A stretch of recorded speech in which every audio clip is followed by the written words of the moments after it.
जय श्री कृष्ण। वर्ष भर में जितनी एकादशियाँ होती हैं उन सब का फल निर्जला एकादशी के पालन मात्र से मनुष्य प्राप्त कर लेता है।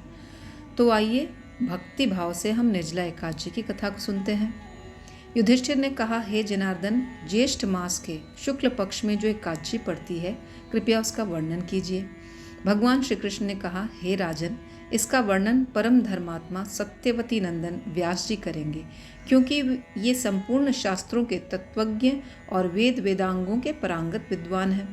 तब वेद व्यास जी कहने लगे, कृष्ण पक्ष और शुक्ल पक्ष दोनों पक्षों की एकादशी में अन्न खाना वर्जित है।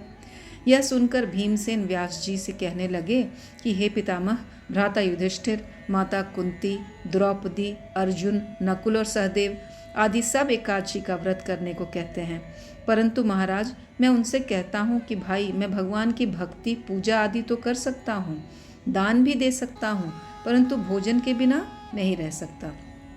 इस पर व्यास जी कहने लगे कि हे भीमसेन, यदि तुम नरक को बुरा और स्वर्ग को अच्छा समझते हो तो प्रति मास की दोनों एकादशियों को अन्न मत खाया करो। भीम कहने लगे, हे पितामह, मैं तो पहले ही कह चुका हूँ कि मैं भूख सहन नहीं कर सकता। यदि वर्ष भर में कोई एक ही व्रत हो तो वह भी मैं रख सकता हूँ, क्योंकि मेरे पेट में वृक्क नाम वाली अग्नि है, सो मैं भोजन किए बिना नहीं रह सकता। अतः आप मुझे कोई ऐसा व्रत बताइए जो वर्ष में केवल एक ही बार करनी पड़े और मुझे स्वर्ग की प्राप्ति हो जाए। श्री व्यास जी कहने लगे कि हे पुत्र, थोड़े परिश्रम से ही स्वर्ग की प्राप्ति नहीं हो जाती है। शास्त्रों में दोनों पक्षों की एकादशी का व्रत मुक्ति के लिए रखा जाता है।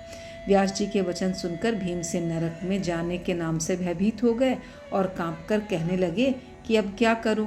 मास में तो 2 व्रत तो मैं कर नहीं सकता, हाँ, वर्ष में 1 व्रत करने का प्रयत्न अवश्य कर सकता हूँ।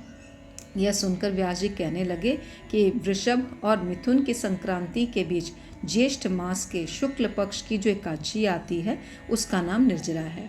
तुम उस एकादशी व्रत को करो, क्योंकि इसका फल पूरे वर्ष की संपूर्ण एकादशियों के बराबर होता है।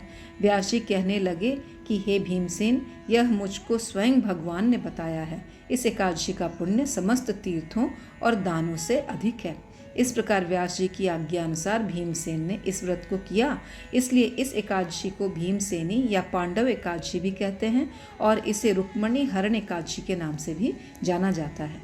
जो मनुष्य भक्ति पूर्वक इस कथा को पढ़ते या सुनते हैं उन्हें निश्चय ही स्वर्ग की प्राप्ति होती है।